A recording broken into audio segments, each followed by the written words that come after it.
Hello everyone, hope you are doing well. Welcome back to my channel. ये video Hindi होने वाला है और आज हम बात कर रहे हैं डे 9 अप्रैल डेली लीड कोड चैलेंज की। बहुत अच्छा क्वेश्चन हमारे पास, इजी क्वेश्चन है, पर अगेन इन देखो इन क्वेश्चंस में ये होता है ना कि अगर आप इसके डिस्क्रिप्शन में भी जाके देखोगे, उसका जो डिस्कशन सेक्शन तो वहाँ पे भी जाके देखोगे, बहुत सारे लोगों ने कहा है कि क्वेश्चन तो ईजी है, पर इसको समझना मुश्किल हो जाता है। तो ये चीज़ें बहुत मैटर करती है कॉन्टेस्ट में, क्योंकि कॉन्टेस्ट में अगर आप विद इन 2 टू 3 मिनट्स, मान के चलो 4 मिनट्स भी अगर आप लेते हो एक ईजी क्वेश्चन को कर लेने में, तब आपका रैंक जो होता है ना, मतलब आपका रैंक गारंटीड ऑलमोस्ट हो जाता है अराउंड 4 के 3 के, आपका रैंक गारंटीड हो जाता है, ठीक है? That's what I am trying to tell. इसलिए ईज़ी क्वेश्चंस को आप जितना फास्ट कर सकते हो ना, ये उतना अच्छा होता है इन टर्म्स ऑफ कॉन्टेस्ट, ठीक है? मैं कॉन्टेस्ट की बात कर रहा हूँ। ये क्वेश्चन एक्चुअली कॉन्टेस्ट का है बाय द वे, ये 2024 के एंड में जो अराउंड दिसंबर में जो भी कॉन्टेस्ट हुए थे, उनमें से एक क्वेश्चन कॉन्टेस्ट में था, राइट? तो ये आप देख लो, मैं आपको रिक्वेस्ट करूँगा एक बार खुद से आप पढ़ के देखना, आपको कितनी जल्दी समझ में ये आता है। ये मैं आपको लिख के दे सकता हूँ, ये ईज़ी होने वाला है, ठीक है? अगर आपने समझ लिया तो ये आप खुद से भी कर सकते हो। बट अगेन आप कितनी जल्दी समझ रहे हो, वो कुछ होगा, वो एक ऐसी चीज़ है जो मैटर करेगी इसमें, ठीक है? तो जल्द से ये क्वेश्चन शुरू करते हैं, बट हाँ, मेरा आपसे रिक्वेस्ट रहेगा, एक बार खुद से ज़रूर ट्राई करके देखना, ठीक है? इसमें ये आपको खुद को टेस्ट कर मतलब आपको एक मौका मिलेगा खुद को टेस्ट करने का कि आप कितनी ईज़िली समझ पाते हो क्वेश्चन्स को, ठीक है? आपकी वो एबिलिटी का ही अच्छे से टेस्ट हो जाएगा। तो जल्द से शुरू करते हैं क्वेश्चन, ये है 3375 मिनिमम ऑपरेशंस टू मेक अरे वैल्यूज़ इक्वल टू के, ठीक है? क्वेश्चन का नाम से ही हमें पता चल गया है कि हमको एक एक पर्टिकुलर ऑपरेशन करना है, बहुत ही कम करना है। सबसे पहले मिनिमम ऑपरेशंस हमें करना है, इस तरीके से करना है ताकि सारे अरे के जो एलिमेंट्स हैं वो के बन जाएँ, ठीक है? अब हम देख लेते हैं हमें इनपुट में क्या-क्या मिला है। देखो, हमको एक नम्स अरे मिला है और एक एलिमेंट मिला है के, ठीक है? अब जल्द से कंस्ट्रेंट्स भी देख लेते हैं। कंस्ट्रेंट्स में ऐसा बता रहे हैं कि जो नंबर ऑफ एलिमेंट्स, यानी कि जो लेंथ होने वाला है इनपुट का, वो 100 होने वाला है और इसमें सारे पॉजिटिव वैल्यूज़ होने वाले हैं, ठीक है? ये अप टू 100 होने वाला है, 1 से लेकर 100 तक, ठीक है? के भी 100 तक होने वाला है, ठीक है? ये अब ऐसा कह रहे हैं कि हमको एक ऑपरेशन लगाना है ताकि सारे एलिमेंट्स को हमें एक बनाना है, ठीक है? अब देखो, ये क्वेश्चन को आप पढ़ने लगोगे तो थोड़ा कॉम्प्लेक्स होने लगता है, बट देखो हिंट बहुत सिंपल है। ये देखो, सबसे पहले ये बात करते हैं एक वैलिड नंबर की, ठीक है? एक वैलिड इंटीजर क्या होती है, पहले उसकी बात करते हैं। एक वैलिड इंटीजर क्या होता है सबसे पहले? एक वैलिड इंटीजर वो होता है जिसके ऊपर, जैसे कि मान के चलो इस केस में आप 4 देखोगे, तो 4 के ऊपर यानी 4 से ग्रेटर जितने भी एलिमेंट्स हैं वो सब सेम होने चाहिए, ठीक है?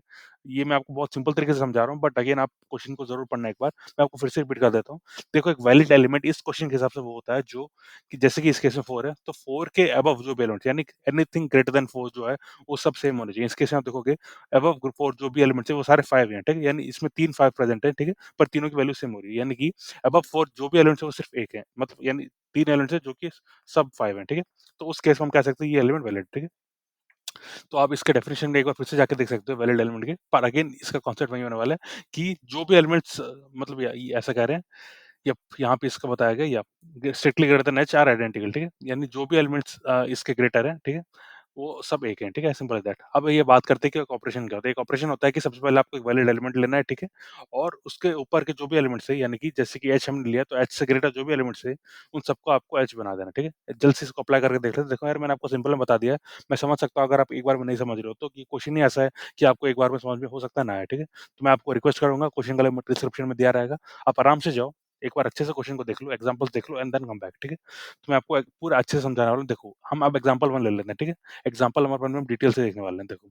ये अपना एग्ज़ाम्पल नंबर 1 में हमको ये दिया हुआ है, ठीक है? सबसे पहले हम क्या करेंगे ना, क्योंकि अब देखो इसमें k क्या है, वो भी मैं दिखा देता हूँ, k इक्वल टू 2 है, ठीक है? हमको सारे एलिमेंट्स को 2 बनाना है, वो कैसे होगा? देखो, सबसे पहले तो हमें एक ऐसा एलिमेंट फाइंड करना है, जिसके ऊपर के सारे एलिमेंट सेम हो, ठीक है? इस केस में अगर हम देखेंगे, तो जो सेकंड लार्जेस्ट एलिमेंट, ठीक है? मैं आपको लॉजिक भी साथ-साथ बता रहा हूँ, जो सेकंड लार्जेस्ट एलिमेंट है, आपको उससे स्टार्ट करना होगा, ठीक है? इस केस में हम कहाँ से स्टार्ट कर रहे हैं? 4 से कर रहे हैं। तो 4 अभी एक वैलिड एलिमेंट बन रहा है हमारा, ठीक है?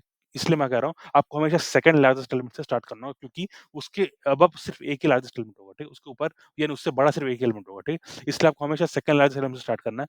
अगर आप सेकंड लार्जेस्ट एलिमेंट से स्टार्ट करोगे, बाय डिफॉल्ट वो एक वैलिड एलिमेंट हो जाएगा। वैलिड एलिमेंट क्या होता है? वैलिड एलिमेंट यानी कि एक ऐसा नंबर जिसके ऊपर के जो भी वैल्यूज़ हैं, सब सेम हो, ठीक है? यानी कि anything greater than that value should be same, ठीक है? इस केस में आप देखोगे 4 के ऊपर 3 वैल्यूज़ और हैं, ठीक है? 5, ये वाला 5 और ये वाला 5, तीनों सेम है, ठीक है? तो इन सबको हम सेम बना देंगे, यानी कि अब ये वाला 5, ये वाला 5 और ये वाला 5, इन सबको अभी हम 4 बना देंगे। ये कैसे हो रहा है? ये यूजिंग ऑपरेशन हो रहा है, ठीक है? इन्होंने पहले एक ऑपरेशन डिफाइन किया था, राइट? ये अगर आपको समझ में नहीं, आप ये वाला पार्ट एक बार पढ़ लेना। इसको ये वही बता रहे हैं कि आपको एक वैलिड एलिमेंट लेना है, ठीक है? जब आपने वो ले लिया, उसके ऊपर जितने वैल्यूज़ हैं उन सबको आप उस वैल्यू से सेम कर दो, ठीक है? जैसे कि हमने एच लिया, एच मान के चलो एक वैलिड एलिमेंट है, तो एच के ऊपर जो भी वैल्यूज़ थे, यानी कि जो भी nums wise greater than H था, उन सबको हमने एच बना दिया, ठीक है? इस केस में अगर आप देखोगे हमने क्या किया है, तो सिंस 5 था इसके ऊपर, तो इन सबको हमने 4 बना दिया, ठीक है? तो सेकंड लार्जेस्ट एलिमेंट का काम हो गया, ठीक है? सेकंड लार्जेस्ट एलिमेंट का काम हो चुका है। अब हम थर्ड लार्जेस्ट एलिमेंट पे आएँगे। इसमें थर्ड लार्जेस्ट क्या है? 2 है।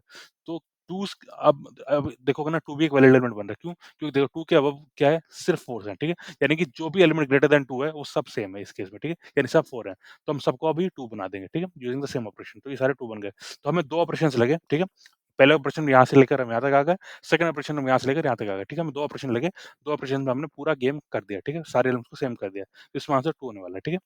अगर आप इस वाले एग्जांपल में देखोगे तो इसमें क्या देखो यार, ये एक बार मैं डेफिनिटली कहना चाहूँगा, जो इन्होंने एग्जांपल्स दिए ना यार, ये बहुत अच्छे एग्जांपल दिए, एक्जेक्टली 3 केस होंगे, मतलब 3 एज केस होंगे जो आपको हैंडल करना है। एग्जांपल नंबर 1 वाला जो केस है वो हमने बता दिया, अब एग्जांपल 2 नंबर 2 वाला केस देख लेते हैं, ठीक है? इस केस में क्या हो रहा है ना कि a = 2 है, देखो, अगर आपने ध्यान से देखा होगा, ये आपको एक चीज़ डेफिनिटली समझ में आ गया होगा, वो है कि हम क्या कर सकते हैं ना, एलिमेंट्स को अब इसमें भी देखोगे ना, हम एलिमेंट्स को यार छोटा कर सकते हैं, ठीक है? जैसे कि जो 5 था हम उसको 4 तक लेके आ गए, ठीक है? सिमिलरली जो 4 था हम उसे 2 तक लेके आ गए, ठीक है? एज़ सिंपल दैट, पर हम किसी एलिमेंट को हम बड़ा नहीं कर सकते। जैसे कि आपने देखा होगा 5 4 हो गया, 4 2 हो गया, पर मान के चलो कोई छोटा एलिमेंट है, हम उसको यार बड़ा नहीं कर सकते। मेरा कहने का मतलब ये है कि देखो, अगर मान के चलो k = 2 है यहाँ पे, ठीक है? पर k से भी एक छोटा एलिमेंट है, ठीक है? k = 2 है पर k से भी एक छोटा एलिमेंट है इस केस में, ठीक है? तब हम कैसे इक्वल करेंगे? यानी कि कहने का मतलब ये है कि हमें इसमें सारे एलिमेंट्स को 2 बनाना है, ठीक है? पर 2 हम कैसे बनाएँगे? हम पहले क्या कर रहे थे? हम पहले ही कर रहे थे कि k से बड़े जो भी एलिमेंट्स हैं, उन सब में से ऑपरेशंस लगाते जाओ, उन सबको इक्वल टू k तक लेके आओ, ठीक है? पर इस केस में एक एलिमेंट 1 है, ठीक है? 1 को हम 2 तक कैसे बनाएँगे? देखो जो भी ऑपरेशंस दिए हैं ना, ये एलिमेंट्स को सब छोटा करते हैं, ठीक है? ये कोई भी एलिमेंट को बड़ा नहीं करते हैं। इस वजह से अगर आपका जो k है उससे भी छोटे एलिमेंट्स प्रेज़ेंट है आपके अरे में, तब आप कुछ भी नहीं कर सकते, ठीक है? मैं आपको फिर से रिपीट करके बताता हूँ। अगर जो आपको k दिया हुआ है, उससे कुछ छोटे एलिमेंट्स हैं, in that case you can not do anything, ठीक है? क्योंकि जो ऑपरेशंस दिए, ऑपरेशन सिर्फ़ ये करता है कि बड़े एलिमेंट्स को छोटा बनाता है, ठीक है? पर छोटे एलिमेंट्स को हम बड़ा नहीं बना सकते, इसलिए इसका आंसर -1 होगा, ठीक है? अगर आपको समझ में नहीं आया, पॉज़ द वीडियो, थोड़ा रिवाइंड करो, फिर से देखो, फिर भी नहीं समझ में आ रहा, एग्ज़ाम्पल मतलब ये क्वेश्चन का लिंक है डिस्क्रिप्शन में, वहाँ पे जब आराम से एक बार देख लो, मैं गारंटी दे के कह सकता हूँ कि अगर आपने एक बार भी क्वेश्चन को अच्छे से पढ़ लिया, आपको बहुत ही क्लियरली समझ में आ जाएगा कि मैं यहाँ पे क्या बता रहा हूँ, ठीक है? अब देखो एग्जांपल नंबर 3 जो अगेन ये बहुत ही अच्छा एज केस है, इसलिए मैं कह रहा हूँ इस बार ना एग्जांपल्स इन्होंने बहुत अच्छे दिए। इस क्वेश्चन का डिस्क्रिप्शन थोड़ा वेग है, मैं ये मानता हूँ क्वेश्चन का डिस्क्रिप्शन इन्होंने मतलब जानबूझ के कॉम्प्लेक्स टाइप को बना के दिया है, पर एग्जांपल्स बहुत अच्छे दिए क्योंकि सारे जो एज केस है ना वो क्लियर हो रहे हैं इसमें। तो इस वाले एज केस में क्या होता है ना, के जो है, ठीक है? के जो है वो इसमें अपीयर ही नहीं होता, ठीक है? पहले वाले एग्जांपल में क्या था, के इसी में अपीयर हो रहा था, यानी जो 2 है वो इसी एलिमेंट मतलब इनपुट में अपीयर हो रहा था, ठीक है? इस वाले केस में क्या था, जो एलिमेंट है इससे भी छोटे एलिमेंट इसमें अपीयर हो रहे हैं, ठीक है? जो एग्जांपल नंबर 3 इसमें क्या हो रहा है ना, जो अपना k है, ठीक है? वो इसके जो स्मॉलेस्ट एलिमेंट है इनपुट के, उससे छोटा है। जो k है वो smallest element of the input उससे छोटा है, ठीक है? पर k इसमें अपीयर नहीं हो रहा है, ठीक है? तो इस केस में ये अगेन एक एज केस हो जाता है। इसको हम कैसे हैंडल करेंगे ना, इसमें एक एडिशनल ऑपरेशन लगेगा। यानी कि देखो इस वाले केस में क्या था, इसमें जो स्मॉलेस्ट एलिमेंट था वो k के इक्वल था, ठीक है? इस केस में क्या होगा, इसमें लेंथ ऑफ नम्स -1 आपका आंसर होगा, ठीक है? यानी कि इस केस में मतलब I mean length of distinct elements -1 आपका आंसर होगा, ठीक है? इसमें 3 डिस्टिंक्ट एलिमेंट्स हैं तो आपका आंसर होगा 3 - 1 2, ठीक है? इस वाले केस में क्या होगा ना, इसमें आपका आंसर होगा लेंथ ऑफ डिस्टिंक्ट एलिमेंट्स, ठीक है? तो इस केस में 4 आपका आंसर होगा। कैसे होगा? आप आराम से एक बार ट्रेसिंग करके देख लो, इन्होंने ऑर्डर बताया हुआ है आपको कैसे करना है। आप डेफिनिटली एक बार ट्राई करो। मैं जब आपको ये कोड दिखाऊँगा उसमें से आपको पूरा क्लियर हो जाएगा कि कैसे हो रहा है, ठीक है? अब जल्द से कोड में आ जाते हैं, देखो। सबसे पहले हम क्या कर रहा हूँ ना, मैं एक सेट क्रिएट कर रहा हूँ, ठीक है? इसको मैं बोल रहा हूँ डिस्टिंक्ट नम्स, ठीक है? ये बताएगा मेरे पास कितने डिस्टिंक्ट एलिमेंट्स हैं। अगर आपने यहाँ पे देखा होगा कि जो इनपुट है उसमें रिपीटिशन बहुत हो रहा है, ठीक है? तो उसको अवॉइड करने के लिए मैंने एक सेपरेट सेट लिया, उसको किया, ठीक है?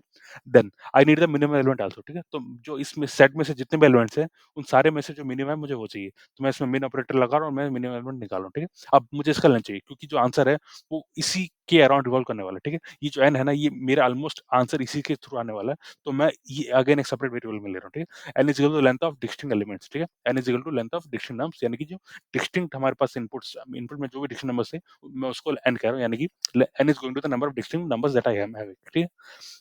अब हमारे पास 3 केसेस आते हैं, ठीक है? पहला केस क्या है? If k is greater than मिन एलिमेंट, ठीक है? If k is greater than मिन एलिमेंट, यानी कहने का मतलब ये है कि आप एग्जांपल में 2 में आ जाओ। अगर जो अपना k है वो greater than minimum element given in input, ठीक है? इसमें k ग्रेटर देन 1 था, ठीक है? यानी कि अपने इनपुट में एक ऐसा एलिमेंट है जो कि k से छोटा है, ठीक है? तो उस केस में क्या होगा? कोई आंसर पॉसिबल नहीं है, ठीक है? तो हम इस केस में क्या करेंगे? रिटर्न -1 करेंगे, ठीक है? उसके अलावा क्या हो जाता है? If k equal to minimum element, ठीक है? तो ये वाला केस कौन-सा होगा? अपना एग्जांपल नंबर 1 हो जाएगा ये, ठीक है? आपने जस्ट अ सेकंड। ओके, अगर आपने एग्जांपल नंबर 1 देखा होगा, उसमें भी सेम चीज़ थी। इसमें जो मिनिमम एलिमेंट है, इसमें 2 है और ये के भी 2 है, ठीक है? इन दोनों सेम हो जाते हैं। तो इस केस में आंसर क्या होगा? इस केस में आंसर हो जाएगा n-1, ठीक है? इस केस में आंसर हो जाएगा n-1, ठीक है? इसके अलावा जो थर्ड केस होता है कि अगर k is greater than minimum element, ठीक है? देखो k greater than main element हो गया, के इक्वल टू मेन एलिमेंट हो गया और थर्ड केस हो जाता है के लेस देन मेन एलिमेंट, ठीक है? अगर के लेस देन मेन एलिमेंट है तो आप क्या बता सकते हो कि कौन-सा केस होने वाला है? ये होने वाला है अपना एग्जाम्पल नंबर 3 में जो हमने देखा था, ये वाला केस, ठीक है? इसमें जो के है वो less than the main element है, यानी कि जो 1 है वो लेस देन 3 है, ठीक है? तो उस वाले केस में हमें क्या करना है? उस वाले केस में हमें डायरेक्ट एंड रिटर्न करना है, ठीक है? मैंने उसको अलग से यहाँ पे एल्स करके नहीं लिखा है क्योंकि आप देख रहे हो ना, हर केस में रिटर्न कर रहे हैं, ठीक है? तो अगर अगर कुछ रिटर्न हो जाता है तो नेक्स्ट वाला कंडीशन वैसे एग्जीक्यूट नहीं होगा। तो अगर आप चाहो तो यहाँ पे एल्स कंडीशन लिख सकते हो ऐसे करके, ठीक है? एल्स करके ऐसे लिख सकते हो, ठीक है? आप चाहो तो ऐसा कर सकते हो बट अगेन मैंने ऐसा नहीं किया है क्योंकि इसकी ज़रूरत नहीं थी। अगर आप चाहो तो अगेन डेफिनिटली आप कर सकते हो, ठीक है? तो मैंने यहाँ पे नहीं किया पर अगेन वो अंडरस्टूड है कि सेम होने वाला है। तो ये अपने 3 है। इस वाले केस में -1 रिटर्न होगा, इस वाले केस में n-1 रिटर्न होगा, इस वाले केस में n रिटर्न होगा, ठीक है? ऐसा क्यों हो रहा है? या मैंने आपको एग्जांपल के थ्रू बताया हुआ है। देखो, इस केस में क्या हो रहा है ना कि अगर के और ये दोनों इक्वल है, तो इसमें क्या होगा, देखो हम क्या कर रहे हैं, हमेशा हर अटेम्प्ट में अगर आप देखोगे, सबसे बड़ा एलिमेंट जो है, वो सेकंड लार्जेस्ट बन रहा है, यानी लार्जेस्ट एलिमेंट सेकंड लार्जेस्ट बन रहा है using one operation. Similarly second largest third largest बन रहा है using two operations and so on, ठीक है? तो इस वजह से n-1 होगा, ठीक है?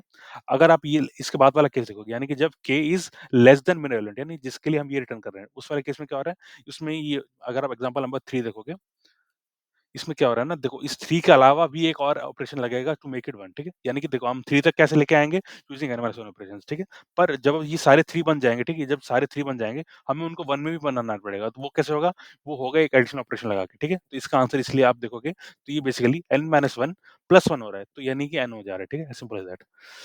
सो या फिर that was all for this particular video. ये क्वेश्चन डेफिनिटली ईज़ियर साइड में था। ईज़ी मार्क्ड भी है, ईज़ियर साइड में भी था। बट ओनली थिंग इज़ देखो यार ये चीज़ मैं तभी कहता हूँ, आप एक्सेप्टेंस रेट देख के आप ये नहीं पता लगा सकते कि इसको कॉन्टेस्ट में फेस करना कितना ईज़ी या डिफ़िकल्ट रहा होगा, ठीक है? वो चीज़ इसको प डेफ़िनेटली देख के पता नहीं लगती। मैं डेफ़िनेटली अगर कोई है, सुन रहा है अगर लीड कोड से मैं उनको रिक्वेस्ट करना चाहूँगा कि अब ये वाला मैट्रिक्स भी दो कि मतलब इसको कितने मिनट में सॉल्व करने से आपका रैंक कितना परसेंट ऊपर-नीचे होगा। अगर आप वो मैट्रिक्स दे सको, दैट मीन्स अगर आपने विदिन 3 मिनट सॉल्व किया तो आपकी प्रोबेबिलिटी है कि आपका रैंक 3K में आएगा। अगर आपने उससे ज़्यादा क्या आपको प्रोबेबिलिटी ऑफ रैंक 5 के में आएगा सो ऑन। अगर आप वो मैट्रिक्स दे सको ना, जो कॉन्टेस्ट से आया उसका एक्चुअल डेटा अगर आप दे सको, that will definitely helpful for people to who are solving this question, ठीक है?